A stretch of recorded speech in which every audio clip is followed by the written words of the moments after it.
Hi guys, welcome to F1 Podcast.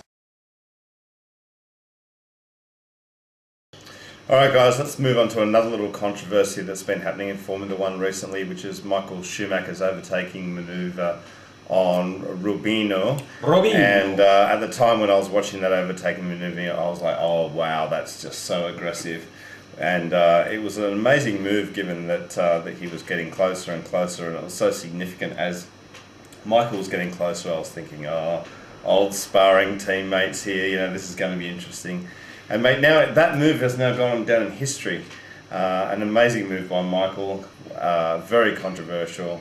What did you think, mate? These two hate each other. Can we just call a spade a shovel? Yeah. These two don't like each other. Exactly. All right? How could they like each other? Rubens had to play second fiddle to Michael for so long, even when he was outperforming Michael, which was rare. But I mean, Michael was, let's face it, Ferrari were behind Michael 1000%.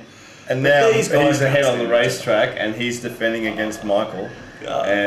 Michael was defending against him. Yes, hilarious. And you know, it was a dangerous move from Michael. And look, I'm a big Schumi fan.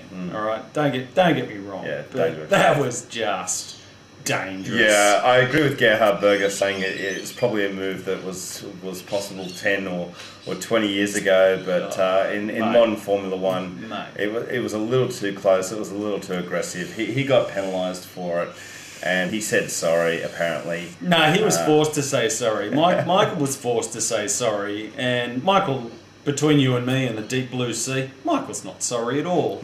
Again, I'll go back to it. These two can't stand each other. As far as Michael's concerned, Rubens has been a whinger all the time, ever since they were at Ferrari. And Michael's argument has always been, whenever we start a season, no matter who my teammate is, we start with the same machinery, etc., etc. Whoever's quicker should get the preferential treatment.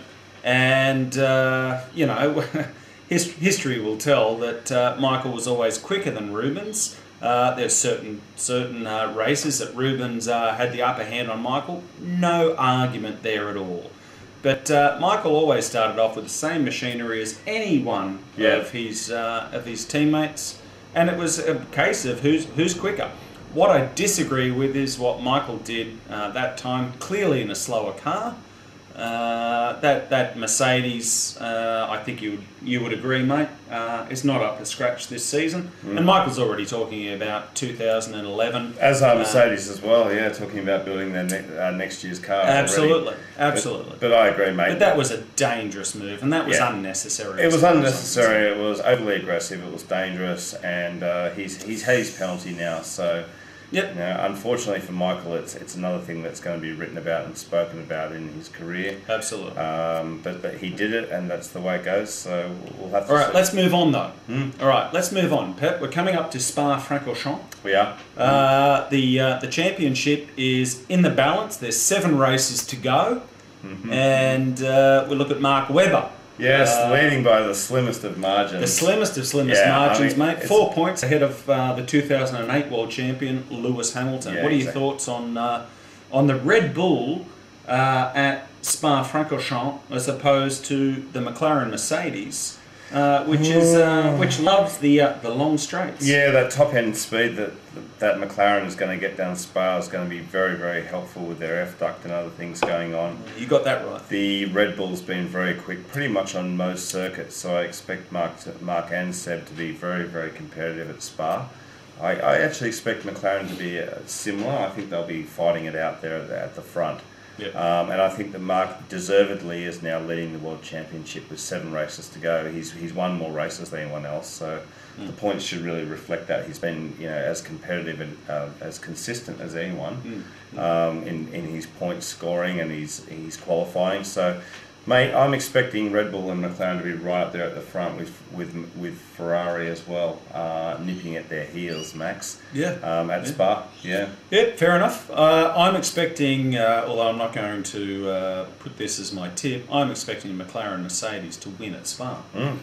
And the reason I say that is because their car on the straights, the circuits that we've had this year, have been explosively quick towards, you know, not necessarily at the beginning of the season, but towards the middle of the season, these guys have really dialed that car in. Yeah, definitely. They've made up ground on Red Bull. There's no doubt about it. No doubt about it. Yeah. Red Bull are fantastic on the twisty circuits, in the sense that around a lot of the corners, I don't think anyone can even touch Red Bull on corners or twisty circuits.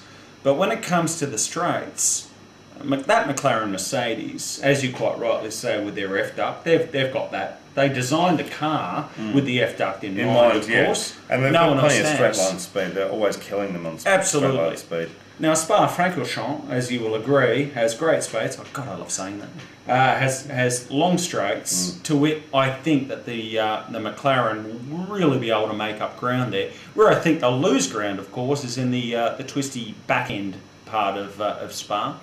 But I'm thinking, you know, the lead up to Air Rouge and the back end after you get out of Air Rouge is going to be McLaren territory, no problem at all. But I'd like to think that Red Bull, their car is suited to most circuits, and I hope it's great. And I also am looking ahead as well for a McLaren sort of strength into Monza as well, another circuit with long straights. So that could be detrimental to our friends at Red Bull, but I hope not. Your thoughts? Yeah, absolutely. I think you're 100% right with the speed at Spa and Monza and things like that. McLaren's going to be very, very quick in a straight line. They've constantly proven that they and consistently that they can kill those speed traps, Max. They're doing really well in the speed traps. So, mate, we'll have to see, and we're going to do more videos after this. We've got something behind us which we're going to do a video about, which is Max's new toy. Yeah, so enjoy the summer break, guys. What have you guys been doing in the break? Let us know what you've been doing to get over this Formula One break. I've been watching lots of videos on the internet. I've been watching lots of videos on the TV, Max, like DVDs and videos and stuff, and just trying to just keep it up, Max. Oh yeah, maintain the rage, everyone. Maintain the rage. We've only got a week to go. Now we're at Spa. Oh yeah. All right, guys. We'll see you soon for the next video. Gotcha. Bye.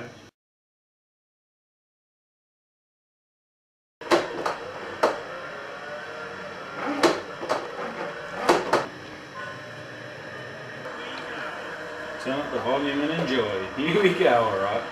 Oh yeah.